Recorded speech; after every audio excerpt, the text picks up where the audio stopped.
Eu me lembrava de algumas coisas indo para cá, comecei a me lembrar de algumas coisas, dando as boas-vindas às pessoas que estão conosco, a todos que estão vindo pela primeira vez, que não conheciam a igreja, nem as atividades aqui desenvolvidas. Sejam todos bem-vindos, tá? Se sintam abraçados, assistidos, acolhidos.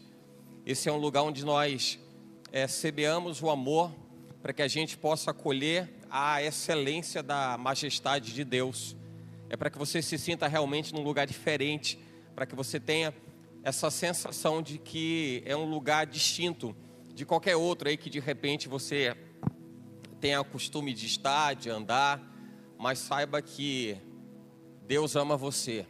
Deus ama você e ama bastante você, tenha certeza. Amém? Mas enfim, eu começava a pensar algumas coisas da minha infância, vindo para cá, mesmo porque o Senhor, Ele ministra ao meu coração, e segundo o tema proposto, Deus vai falando ao coração. E eu comecei a pensar algumas coisas da minha infância. Não sei se você tem recordações da sua infância. Você se lembra da sua infância? Quem lembra? De coisas que você fazia? Tem gente que a infância foi ontem, né? Então assim, para quem tem 15 anos, a infância foi logo ali, né? Mas lembrar de coisas da infância. E eu estava me lembrando, por exemplo, do tempo que eu ia para o cinema. Eu era criança, ia para o cinema. E quando nós íamos para o cinema, tinha um filme que estava em alta à época, que era a trilogia lá de Superman, né? E aquela trilogia foi um sucesso de bilheteria, muitas pessoas indo. E interessante porque indo para o cinema e assistindo todo o filme, o sentimento que era produzido no meu coração era de que eu era parecido com o personagem principal. Quem era o personagem principal? Não é? Então eu era parecido no jeito de ser, parecido coisas. É verdade. E aí eu me lembro que assim, quando acabava o filme e nós íamos lanchar, eu já não pegava a cadeira da mesma forma como antes, eu pegava de uma forma diferente, porque eu achava que eu era o próprio. Quando eu olhava para um lado ou para o outro, eu não olhava de qualquer forma, eu olhava meio que apertando o olho, como se eu estivesse colocando em prática a visão laser, né? E ninguém dizia para mim que estava errado. Ninguém criticava, ninguém falava nada contra, ninguém julgava.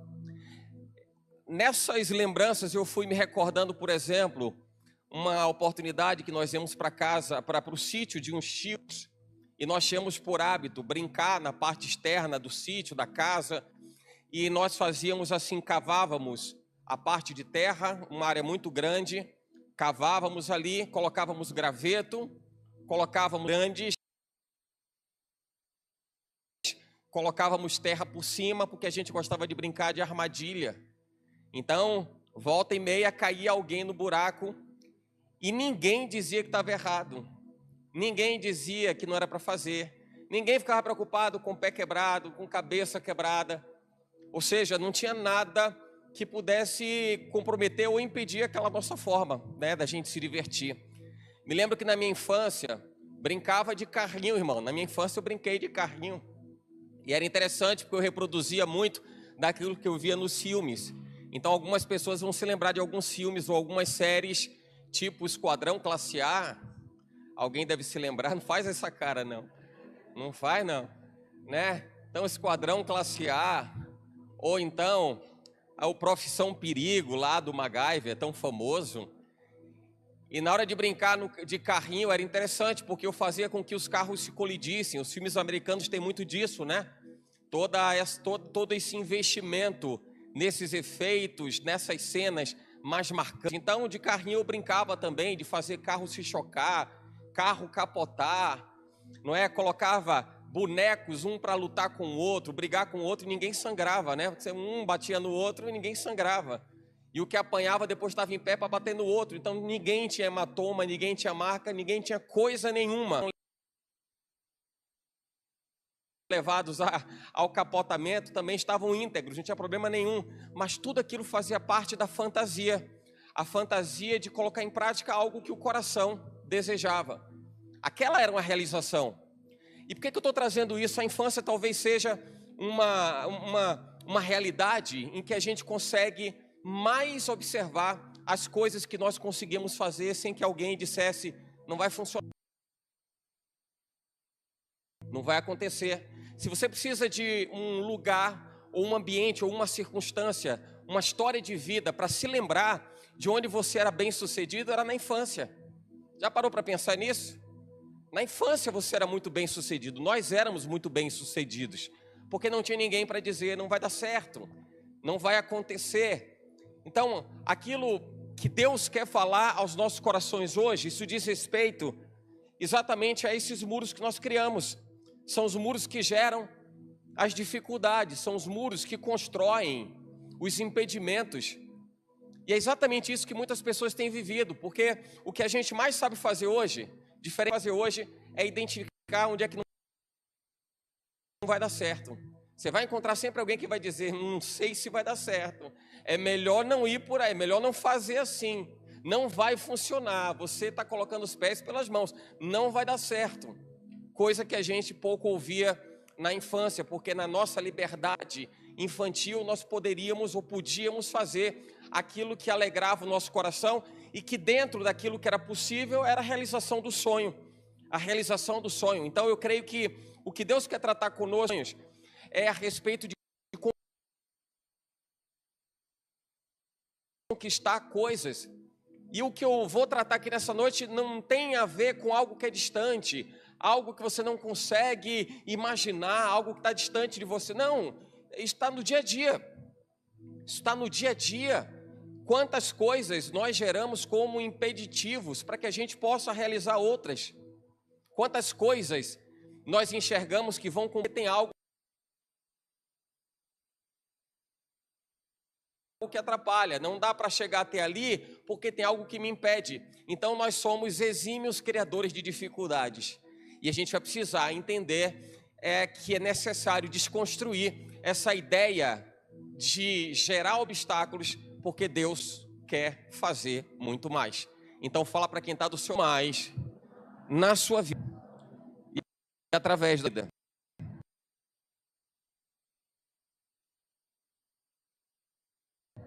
Amém? Fecha teus olhos em nome de Jesus. Senhor, nós bendizemos, Pai, o teu nome, nós reconhecemos o governo, o senhorio, a autoridade, o amor de Deus sobre nós. Senhor, está escrito, Pai, que o teu amor encobre uma multidão de pecados. Pai, nós não carregamos como problemas o pecado, Senhor, porque o pecado já foi resolvido por Jesus Cristo na cruz.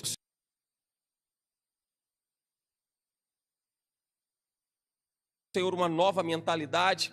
Ó Deus, por essa razão que o Senhor nos ensina que não devemos nos conformar com este mundo, com as coisas desse mundo. Então o problema, Pai, não é mais o pecado, mas é a forma, Senhor, como nós alimentamos uma mentalidade voltada para tal. Senhor, e quantas coisas nos são impedidas, quantas coisas, Pai, geram obstáculo, porque nós somos doutrinados a termos uma mentalidade limitada, restrita, Pai, guardada, meu Senhor, segundo a vontade das pessoas, segundo a vontade dos outros, mas o Senhor nos ensina,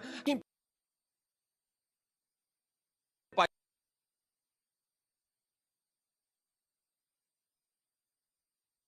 mas Ele diz, nós temos a mente de Cristo, nós temos o conhecimento de Deus, nós compreendemos pela Tua palavra, não é pelas coisas naturais, pelas circunstâncias naturais, mas pelo sobrenatural de Deus, Senhor. Então, Deus, em nome de Jesus, revela a nós, Senhor, nessa hora, revela a nós, Senhor, neste dia e ao longo, Pai, de cada um dos nossos dias de vida, como nós devemos tirar do caminho as pedras de tropeço, como nós devemos tirar do caminho os obstáculos e os impeditivos, para que nós possamos chegar no lugar que o Senhor espera que nós cheguemos.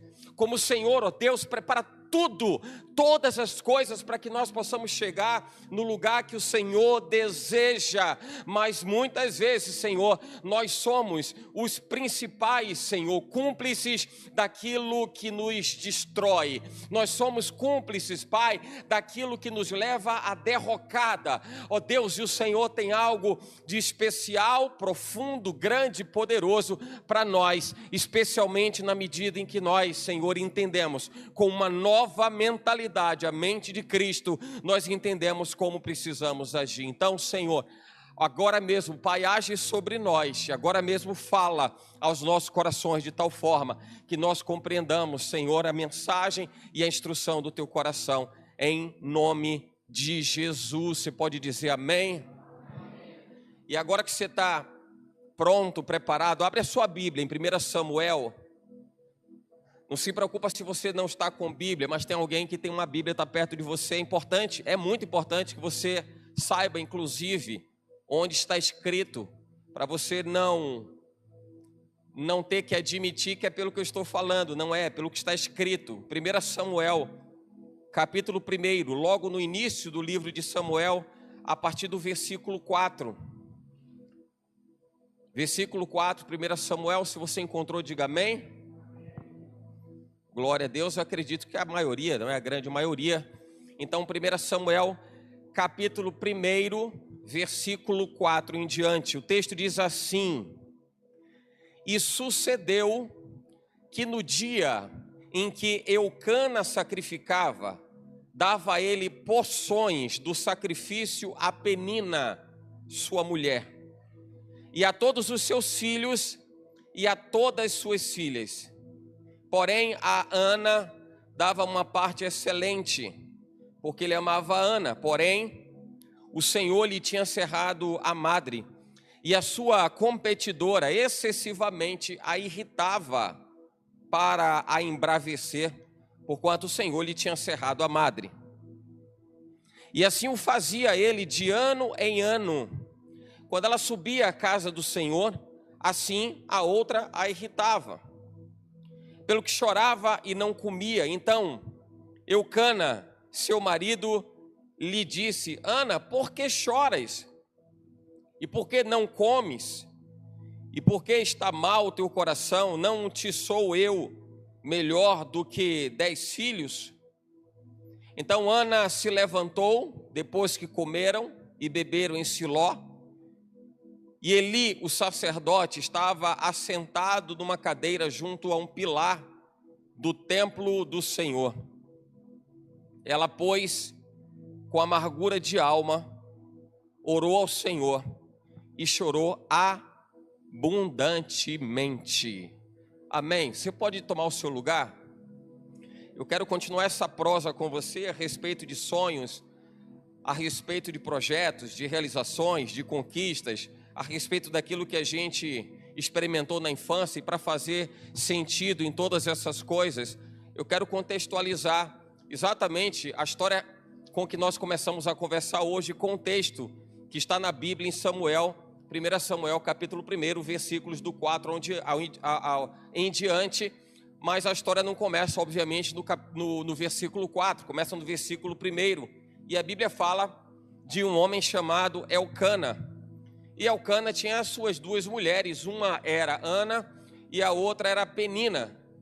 E por hábito eles subiam a Jerusalém, eles iam até Jerusalém. Então, somente para contextualizar e trazer um entendimento, nós estamos falando do país Israel à época, e ali estava destacada a cidade de Jerusalém, sempre considerada nas escrituras como a cidade do grande rei, a cidade santa.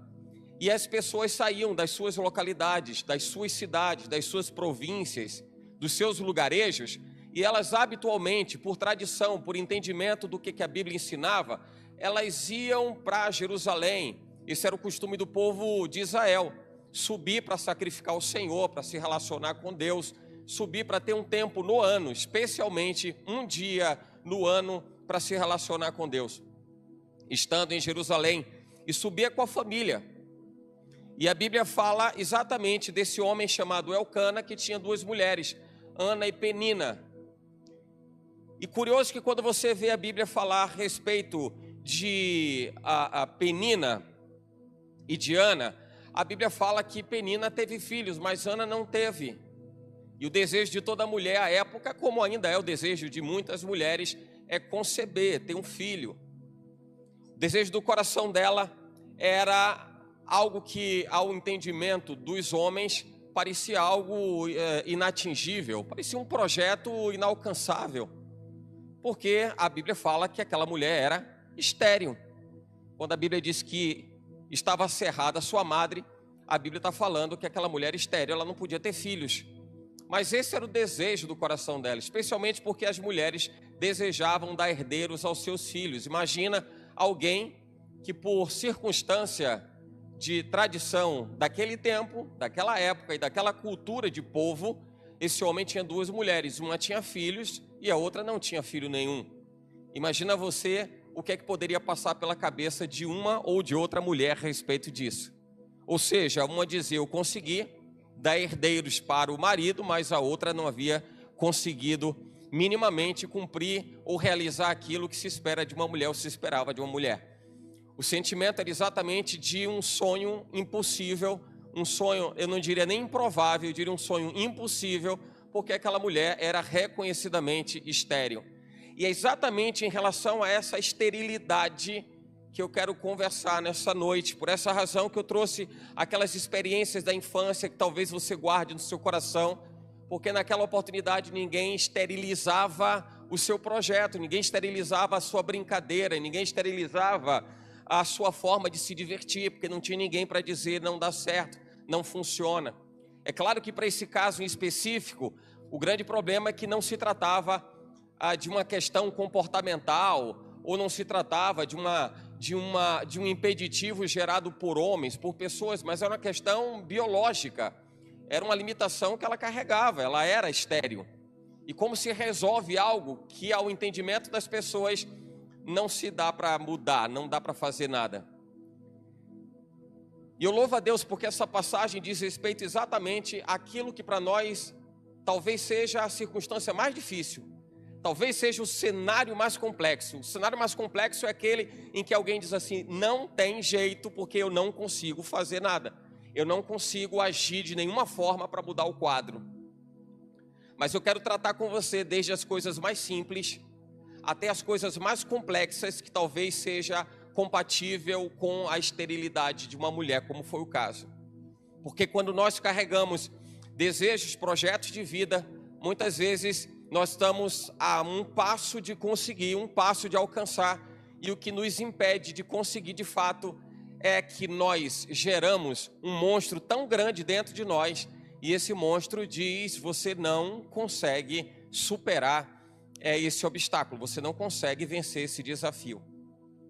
E na realidade, quando você vê alguém que se dobra diante de uma adversidade, alguém que se dobra diante de um problema, alguém que se dobra diante de uma provação, é porque não entendeu que a Bíblia fala que somente a Deus se adora, somente diante de Deus se prostra, porque quem se prostra diante de Deus não se dobra a nenhuma dificuldade.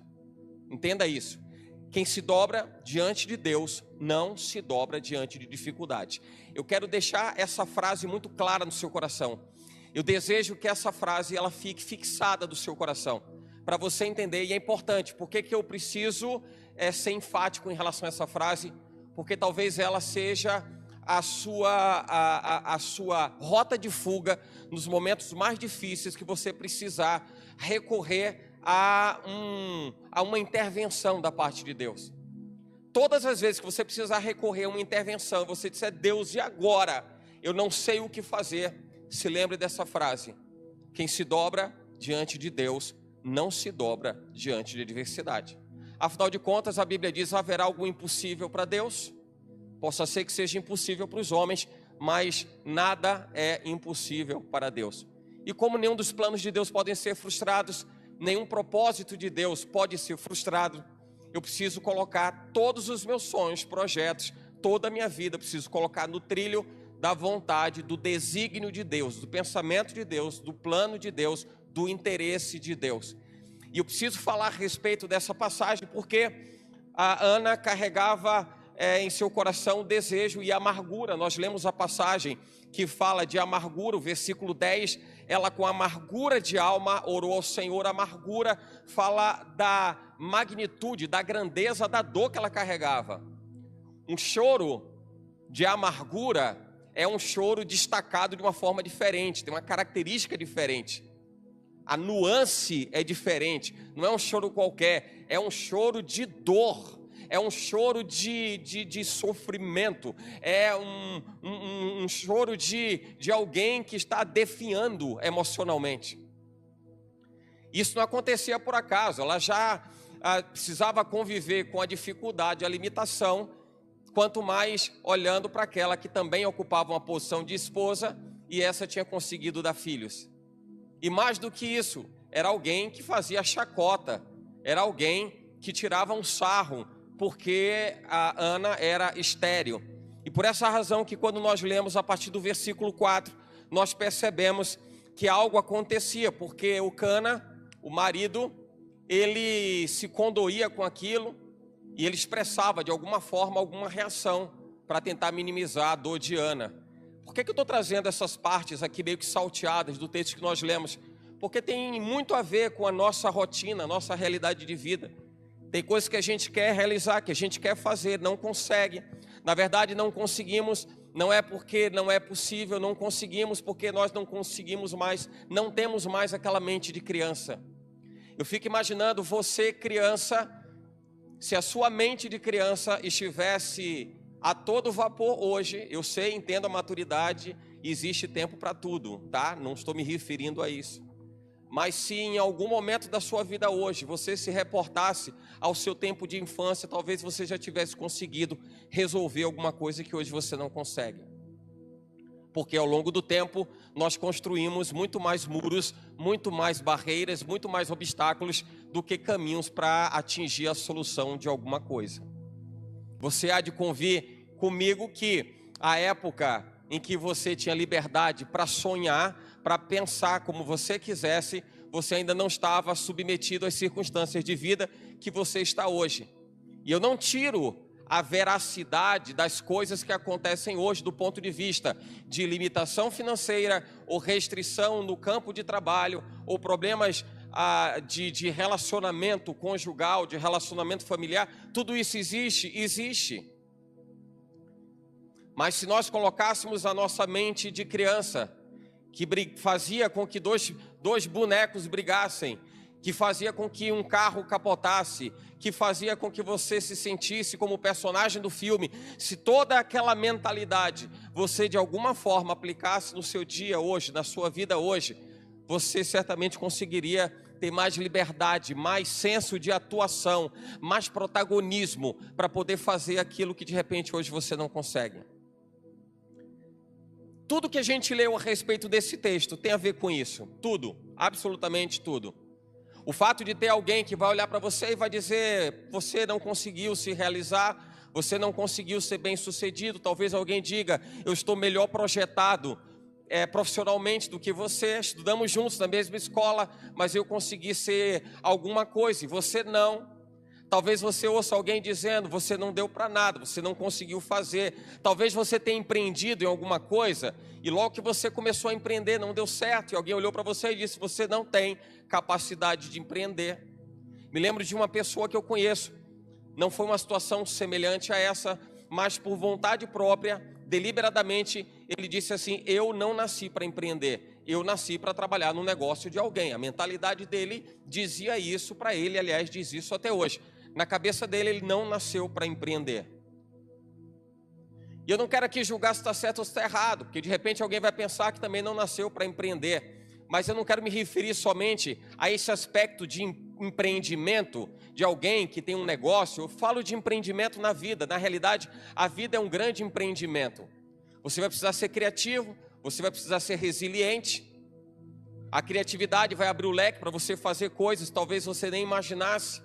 A resiliência vai te fazer levantar na hora que você tropeçar, mas o cair é do homem, a Bíblia diz, e o levantar é de Deus. Deus levanta o abatido. Deus levanta o abatido. O Senhor dá socorro àquele que precisa, e aquele que invocar o nome do Senhor será salvo. Essa salvação não diz respeito somente a aspectos da espiritualidade, da eternidade, mas diz respeito à nossa vida na terra.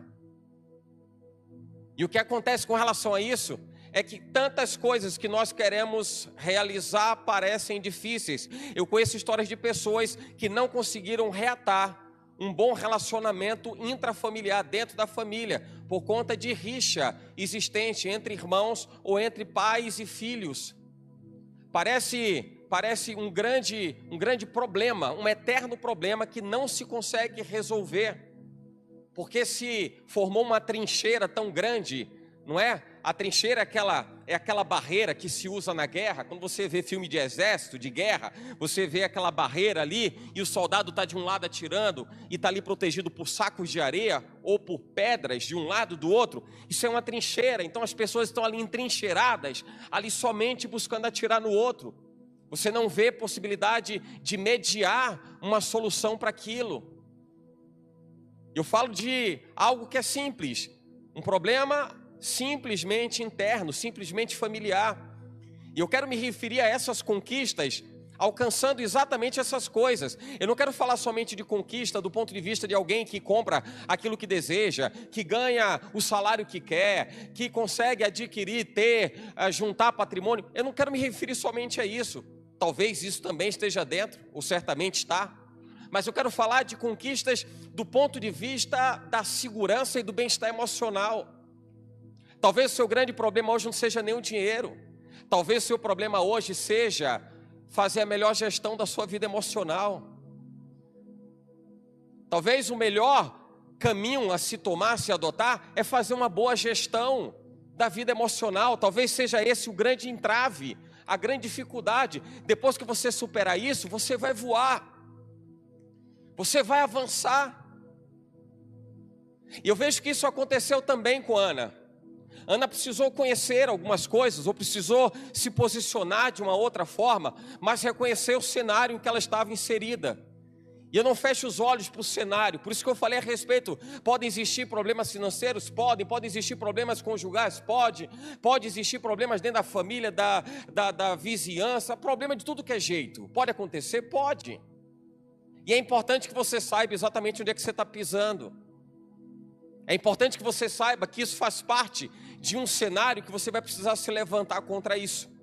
Você vai precisar dar um passo, talvez seja esse passo, o passo necessário para você ver uma outra configuração de realidade que está preparada para você.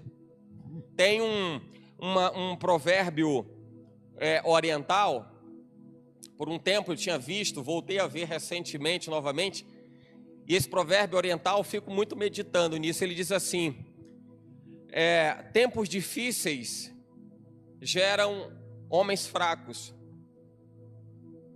Olha só, tempos difíceis geram homens fortes. Tempos difíceis geram homens fortes. Homens fortes criam tempos fáceis. Tempos fáceis geram homens fracos. E homens fracos criam tempos difíceis. Você entendeu o ciclo da coisa? Significa dizer assim que quando a adversidade é muito grande, você se empodera de tal forma a suplantar aquele problema, a superar aquele problema. Por isso que tempos difíceis criam homens fortes. Você vai ter que ser mais forte do que a adversidade que se levanta contra você. Só que dentro desse círculo vicioso ou virtuoso, acontece que quando o homem então se torna forte, ele está pronto para viver tempos fáceis. Afinal de contas, ele está polido e preparado para viver tempos fáceis. Só que ao longo do tempo também, das gerações, os tempos fáceis vão gerando homens fracos, porque se acostumaram e se habituaram com aquilo que é muito simples, é muito prático.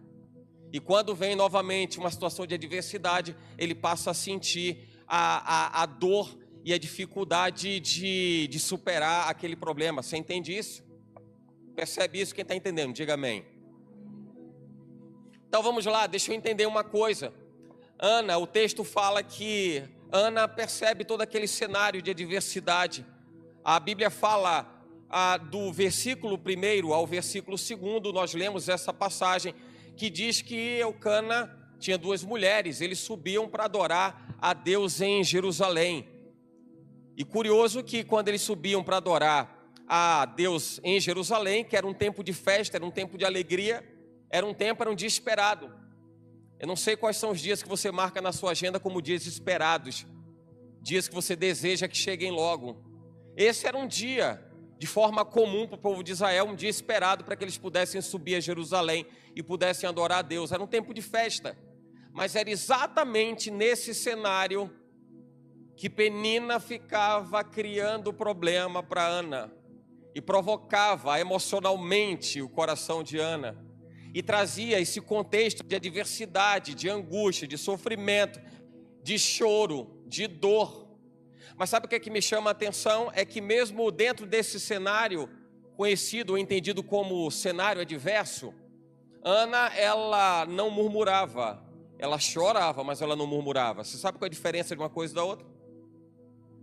É diferente alguém chorar amargamente, como a Bíblia fala no versículo 10, 1 Samuel 1,10, fala que ela chorava amargamente, ou com muita amargura. Esse choro amargo não tem nada a ver com murmuração, porque a murmuração vai levar você a usar palavras torpes e querer lançar ou tributar a alguém um problema que de repente você carrega. Esse é o problema da murmuração. E a Bíblia recomenda que ninguém murmure. Quando a Bíblia fala em Filipenses 4,6, não estejais inquietos ou ansiosos por coisa alguma, antes as vossas petições sejam em tudo conhecidas diante de Deus, é para que, diante de uma situação difícil, diante de uma situação indesejável, ao invés da pessoa ficar cuspindo moribundo por aí, ela se coloque diante de Deus e diga: Senhor, isso me machuca, isso me dói, isso me incomoda. Era o que Ana fazia. Então ela chorava amargamente. Então ela entendia que era melhor ela se colocar diante de Deus e chorar e dizer: Senhor, está me matando, está me acabando, do que ela abrir a boca para dizer: aí, ó, essa miserável, é ela que está aqui enchendo minha paciência, é ela que está torrando aqui o meu juízo. Não, isso é murmuração. Ana entendia os cenários de adversidade. E eu vou dizer uma coisa: toda vez que a gente vai ter que dar passos na vida, a gente vai enfrentar em cada estágio, a gente vai encontrar um momento de adversidade. Eu não tenho dúvida disso. Em algum momento você vai encontrar uma realidade de adversidade. Isso faz parte da vida. Aliás, isso até faz parte da ciência, porque o processo de seleção natural lá de Darwin, da teoria científica, diz respeito a determinados grupos de vida que são mais fortes do que outros. Faz parte, isso é natural. Eu vou precisar me colocar como alguém que é forte. Eu não sei se você é um deles, mas eu sou um forte diante de Deus. Eu sou um forte diante de Deus. Diga para você, diga: eu sou um forte diante de Deus. Não, fala com convicção, irmão, assim não vai dar certo não. Diga: eu sou forte diante de Deus. E é importante você repetir, não somente como princípio e fundamento bíblico, porque a Bíblia fala que há poder na palavra que se profere, mas é para que você possa entender isso do ponto de vista emocional. Você está dizendo, mas é você que está escutando, são sistemas distintos. Você está falando e você está escutando. E na escuta você está consolidando algo que você recebe. E como é bom você receber alguma coisa, porque nesse momento tem que ser por você mesmo. Mas como é bom receber de alguém o reconhecimento por alguma coisa. Imagine alguém olhar para você e dizer assim: mulher, tu é forte, hein? Eu não ia aguentar passar por essa prova, mas você aguentou. Mulher, você é forte. É bom não é ouvir isso? É bom não é? Mas rapaz, você conseguiu. Você é o cara. No nosso linguajar bem baiano, a gente ia dizer assim: rapaz, você brocou. Não é assim? Aí mesmo, ou gira ou não gira, você ouve um negócio desse assim: poxa, não é que é verdade? E aí você já respira diferente, você já reage diferente. Isso é você superar uma etapa, dando um passo importante. Mas não significa dizer que acabou, porque você vai ter outro passo para dar, irmão. Até o momento que você vai chegar onde você quer. Mas muita gente tem ficado pelo caminho, porque diante dos momentos difíceis, tem se deixado sacrificar pelas situações mais simples. Ainda não é nem a situação mais difícil, mas está ficando pelo caminho. E tem muita gente que está ficando pelo caminho. Tem gente que fica pelo caminho pela palavra que escuta. Tem gente que fica pelo caminho pela convicção que carrega. eu quero trazer uma outra vertente para você. E eu quero dizer para você, se em algum momento da sua vida você se lembrar de mim, ou se lembrar dessas palavras, grave que eu estou te dizendo: Deus fez você para vencer. Deus estabeleceu em você uma estrutura vencedora. Aí de repente, eu sei que na sua cabeça, não negue não que eu sei que está acontecendo, na sua cabeça está pensando assim: mas como assim? Eu estou passando por tal situação, está difícil, estou com conta atrasada, eu estou esperando dinheiro para ganhar, estou fazendo um bico para juntar um dinheirinho, eu tenho que acordar cedo, dormir tarde. A Bíblia fala assim: não veio sobre vós tentação senão humana, para que possais resistir. Antes, com a tentação, também vos darei o escape. O Senhor te dá escape. Se você ficar olhando para o problema, você nunca vai conseguir valorizar a solução. Então comece a olhar para a solução. O problema, a questão não é assim: ah, mas eu estou me esforçando para juntar o dinheiro. Você está vivo ou não está, irmão? Se esse fosse o grande problema, talvez você já tivesse ficado aí alguns meses ou alguns anos atrás. Mas você está aqui. Faz sentido ou não? Você está aqui, passando os problemas que passou, a dificuldade que passou, os perrengues que passou, você está aqui. Você está aqui e Deus vai dando estratégia, as coisas vão acontecendo. Era o que estava ocorrendo também com Ana. E Ana está lá, a Bíblia fala que ano após ano, ela estéril e convivendo com aquele cenário de alguém que estava só dizendo: não vai, não tem como, você é estéril, não vai ter filho. E ela sofrendo aqueles deboches contínuos. Tem adversidade? Tem. Mas a grande virtude não está em correr da adversidade. A grande virtude está em ir lá e derrubar aquilo que você julga como sendo adverso. Essa é a grande virtude. O que fez de Davi ser reconhecido não foi o fato dele ter dado as costas para lutar com Golias. Ele foi reconhecido porque ele não se opôs a lutar contra aquele que talvez fosse o seu pior oponente. Mas ele não correu da responsabilidade.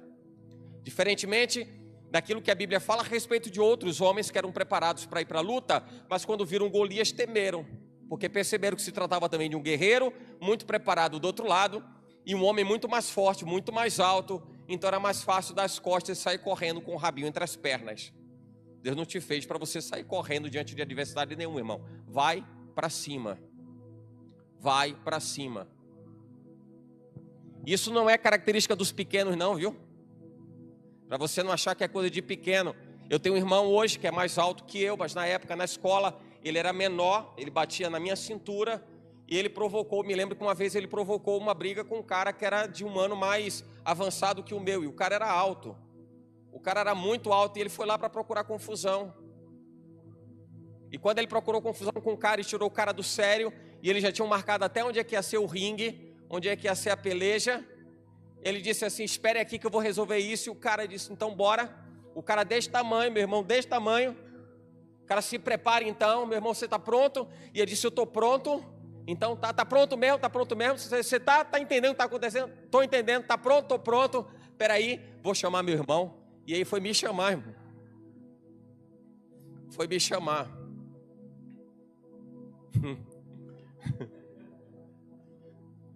E estou eu lá olhando para o cara, olhando para ele assim: é você que está criando problema com meu irmão? E meu coração está assim: meu Deus, misericórdia. Que é isso aqui? O que é que eu vou fazer agora? Um dia eu conto o desenrolar dessa história. Mas deu tudo certo. Ninguém brigou, não teve nada, deu tudo certo. A gente encontrou uma solução diplomática, deu tudo certo, tudo funcionou, não tem problema nenhum.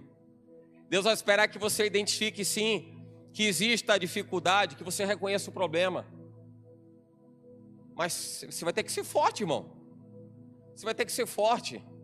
E a força não está resumida àquele entendimento de força que as pessoas têm, que está no seu braço, na força do seu braço. É daí que a gente entende que todas as coisas da vida a gente precisa confiar a Deus. A gente precisa entregar ao Senhor. Todas as vezes, qualquer adversidade e dificuldade, você precisa entregar a Deus. Provérbios 24:10. Se no dia da angústia você se mostrar fraco, a sua força será pequena. Fala para quem está do seu lado, diga assim: ó, se na hora de lutar você fizer cara de derrotado, derrotado você já está. É por isso que você vê que antes das lutas, seja luta de boxe, de MMA e tal, que fazem a apresentação, fica um olhando para a cara do outro, quase que fazendo bilu-bilu com o nariz, assim, ó.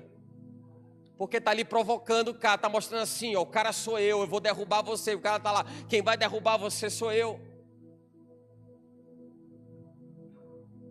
E aí tem um jogo emocional, obviamente, aí dentro. Mas diz respeito a quem se coloca de forma corajosa. Se coloca de forma corajosa. Ana se posicionou de forma corajosa. Reconheceu que tinha diversidade, reconheceu que tinha problema, reconheceu que tinha uma peleja. Aquilo era um problema horroroso para ela. Mas ela precisava superar aquilo. Irmão, eu sei que tem conquistas que você vai alcançar ainda. E eu sei que está no seu coração. Talvez você esteja ainda paralisado pelas circunstâncias, pela temporalidade, pela casualidade da vida, pela circunstancialidade da vida. É quando alguém começa a pensar, mas eu só posso fazer isso dependendo daquilo. Eu estou trazendo um contexto de circunstância, porque só vai dar certo assim se aquilo acontecer. Peraí. Ou alguém leva para a questão temporal, a questão do tempo, então não dá para fazer porque eu já estou numa idade, ou não dá, eu não consigo, não dá para fazer. Eu conheço um monte de gente, e desse monte de gente, desse montão de gente, eu conheço histórias assim, extraordinárias, de projetos que ficaram guardados no coração. Gente que queria construir família e não construiu porque passou a desacreditar no relacionamento com o próximo, com o outro. Decepção amorosa que fez com que a pessoa nunca mais desejasse contrair um matrimônio, confiar em alguém para constituir uma família. Gente que passou a pensar que ter filho era um problema. Pessoas que não conseguiram empreender porque disseram que elas não iam conseguir ser bem-sucedidas.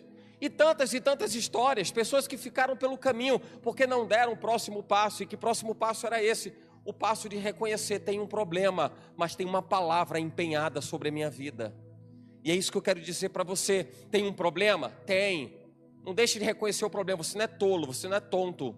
Tem um problema? Tem, não faça vista grossa para ele. Mas tem uma palavra empenhada.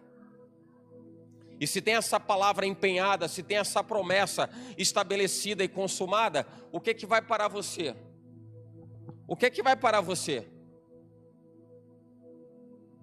O que pode te impedir? Aí está Ana, sofrendo, angustiadamente, sofrendo com o que está acontecendo. A Bíblia diz assim, que Eucana, 1 Samuel 1,8, Eucana, seu marido, lhe perguntava, Ana, por que você está chorando? Por que você não come? Por que está triste? Será que eu não sou melhor para você do que 10 filhos? E num primeiro momento você diz assim, poxa, que papel interessante do marido, um cara que estava cuidando dela. Poxa, Ana, não se preocupe, eu não estou aqui do seu lado. Olha que coisa legal para o marido dizer para a mulher, hein? Dizer assim, mulher, não se preocupe, eu estou do seu lado. Olha aí. Se ela der uma risadinha, irmão, a gente precisa conversar. E se ela disser... Aí a gente conversa. Mas é bom ou não é? Fala aí, varão. Fala aí para a mulher que está do lado, para a esposa. E diz assim, meu amor, se preocupa que eu estou do seu lado.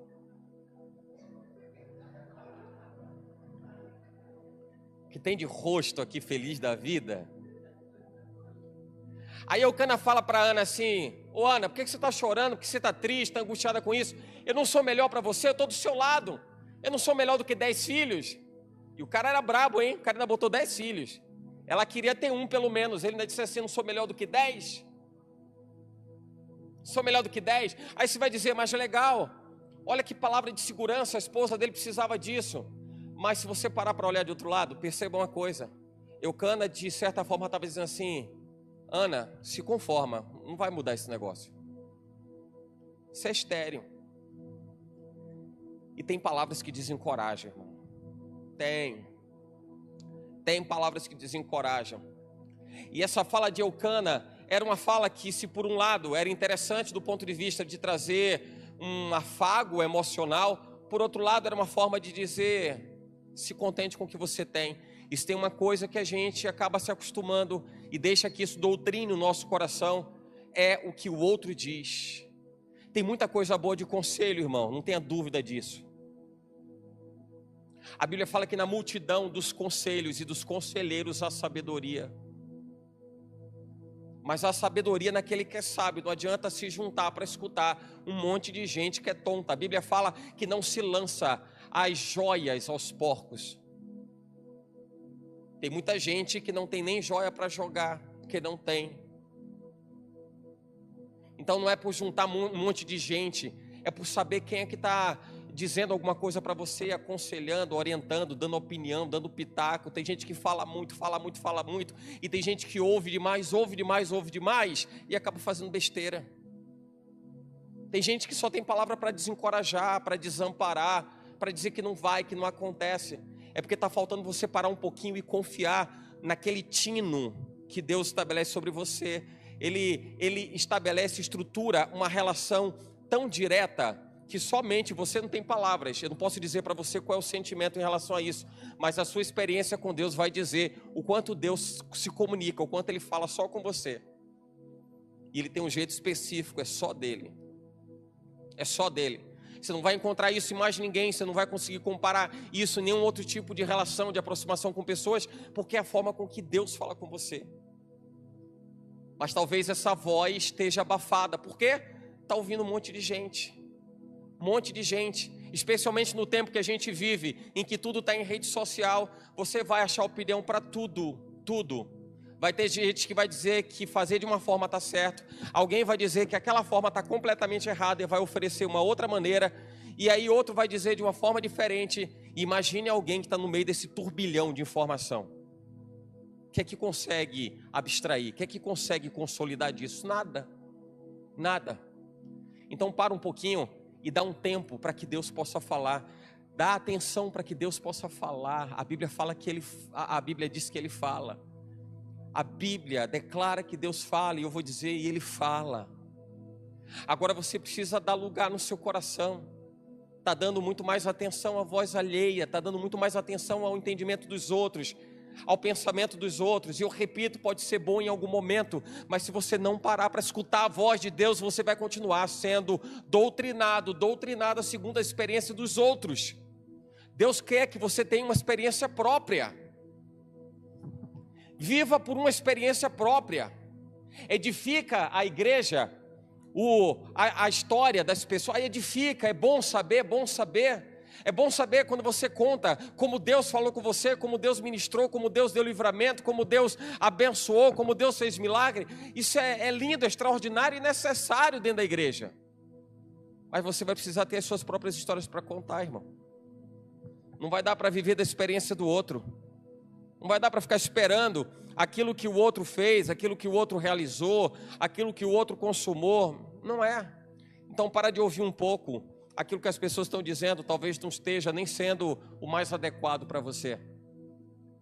Foi por essa razão que Ana parou. E na hora que ela parou, diz a Bíblia, capítulo 1 de Samuel, versículo 1, versículo 9, capítulo 1, versículo 9, e a Bíblia diz que Ana se levantou. A Bíblia fala que Ana, capítulo 9, então, versículo 9, capítulo 1, versículo 9, então Ana se levantou. Só a primeira parte. Então Ana se levantou. Você acha que isso tem uma informação singular, uma informação especial? Tem. Ana se levantou. O levantar diz respeito a alguém que está prestes a tomar uma atitude, alguém que está prestes a dar um novo passo. Para que Ana pudesse conquistar alguma coisa, ela ia precisar entender que se levantar seria essencial. E eu quero dizer para você, olha para dentro de você mesmo, você mesma, e avalie se não está na hora de você se levantar diante das circunstâncias que te cercam, diante das adversidades, diante dos problemas, e o se levantar do ponto de vista de tomar uma atitude. Está na hora de tomar uma atitude. Tem que fazer alguma coisa. A pior coisa que pode existir é o conformismo. Alguém que foi doutrinado a somente reconhecer, baixar a cabeça e andar de acordo com a vontade dos outros. Se Deus te fez para você chegar lá na frente, por que você vai se contentar em somente avançar por alguns passos? Fala para quem está perto de você: Deus te fez para vencer, irmão. Fala aí: Deus te fez para vencer, irmão. Sabe que Ezequiel capítulo 2, a Bíblia diz, em Ezequiel, Deus vai falar com o profeta Ezequiel. Deus fala para Ezequiel, capítulo 2, versículo 1, Deus fala assim: Ezequiel, eu quero falar com você. Mas ele diz assim: fique de pé. Ele fala isso: põe-te de pé, filho do homem, para que eu fale contigo. Eu quero falar com você. Se colocar de pé é uma posição que diz respeito a encorajamento, a dar um passo, a tomar uma atitude, a fazer alguma coisa diferente. Eu entendo que essa mensagem é para que você possa refletir a respeito do que você precisa fazer, para dar um passo certeiro, para poder dar certo o que você precisa alcançar e tenha ficado pelo caminho, foi abandonado. Talvez pela mesma dor, pelo mesmo sofrimento e pela mesma angústia que fazia com que Ana ficasse paralisada por não ter filho, algo que ela desejava no coração. Quem está disposto a dar o próximo passo, talvez seja o passo faltante para que você alcance o seu objetivo de vida, que você alcance o seu resultado tão desejado, que você possa atingir algo que é tão esperado e que ainda não aconteceu. Quem está disposto a viver isso? Quem está disposto a viver isso? Faz assim para mim, diga: eu estou disposto. Eu estou disposto. Eu vou encerrar essa mensagem, mas antes de encerrar essa mensagem, eu preciso falar duas coisas. Uma delas é o que a Bíblia fala em 1 Samuel capítulo 1, versículo 17, que depois de tudo isso o profeta Eli, ou sacerdote Eli, melhor dizendo, o sacerdote Eli diz para aquela mulher, e diz assim: vá em paz, e que o Deus de Israel lhe conceda aquilo que você pediu. A resposta de Deus para Ana, ela foi clara, ela foi percebida de uma forma muito, mas muito transparente. Deus iria realizar aquilo que Ana desejava. Eu quero trazer essa informação para você, eu quero trazer essa notícia para você, e que Deus, o Deus de Israel, possa conceder o desejo do seu coração, aquilo que você pediu. Naturalmente que o Senhor não dá nada a ninguém que esteja em desconformidade com a vontade dEle. Deus vai dar aquilo que está alinhado à vontade dEle, aquilo que não é ilícito, aquilo que não aquilo que é inconteste do ponto de vista da lei do Senhor. Mas Ele vai realizar sobre a sua vida. E por fim, eu quero lembrar de uma história. Aliás, eu já li essa história, tem algumas versões dela, mas para algumas pessoas que não conhecem, eu vou trazer a versão simplificada dessa história. Para algumas pessoas é uma história conhecida, mas a história do corte à corda. Já ouviram falar a respeito dessa historinha?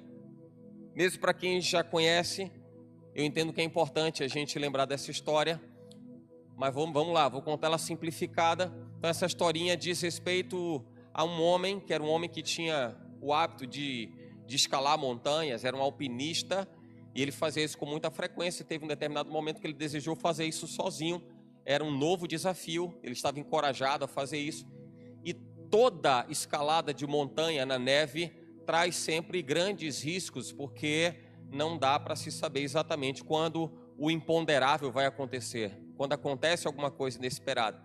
E ele resolve então escalar essa montanha. É um tempo em que o clima não cooperava tanto, muita neblina, até por características geográficas bem peculiares. Por conta disso, ele está escalando, ele vai escalando. Em determinado momento ele é surpreendido por uma avalanche, e chacoalhado na corda dele, que ele utilizava para fazer a escalada, ele se vê então pendurado. E quando ele se vê pendurado, depois de ter sido chacoalhado e jogado para baixo, o sentimento dele, na hora que ele ia morrer, ele já tinha subido bastante, e ele começa a cair. Foi queda livre e ele está caindo. Na hora que ele está caindo, ele perde a consciência, e quando ele volta a recobrar a consciência, ele só percebe que tem muita neblina debaixo dele. Àquela altura ele não sabia mais onde é que ele estava, o quanto ele tinha caído, se tinha caído, despencado muito ou não. Ele só se dava conta de que tinha uma grande neblina, uma espessa, né, neblina debaixo dele, e ele estava pendurado pela corda. Ele só tinha uma faca na cintura, e ele ouviu uma voz que dizia para ele: corte a corda, corte a corda. Mas como ele não tinha a certeza, a convicção de onde ele estava, ele imaginava que era alguma coisa dele mesmo, como homem, que se ele cortasse aquela corda, ele ia acabar de despencar e ia morrer, exatamente por continuar aquela queda livre. E ele ouviu insistentemente a voz que dizia: corte a corda, e ele não cortava a corda, ele não cortava a corda. Final da história, pelo fato dele ficar exposto aquele tempo por longas horas, o resgate depois conseguiu encontrar ele estava morto. E pasmem que quando encontraram ele estava morto, ele estava a 1 metro do chão. Então, na cabeça dele, ele não podia cortar a corda porque ele ia despencar, ia terminar a queda, mas ele estava ali a 1 metro do chão. Era a salvação dele, ele cortar a corda, porque ele estaria livre daquela situação tão ruim, tão desagradável, mas ele preferiu dar muito mais atenção ao coração dele do que ouvir a voz de Deus. Eu quero dizer isso para você: não deixe que a vaidade, a soberba, a prepotência que muitas vezes guardamos no nosso coração, não deixe que isso sufoque a voz de Deus. Deus fala ao seu coração, e Deus quer falar ao seu coração. Não deixe isso por nada. Não se permita abdicar da voz do Senhor que fala ao seu coração. Amém?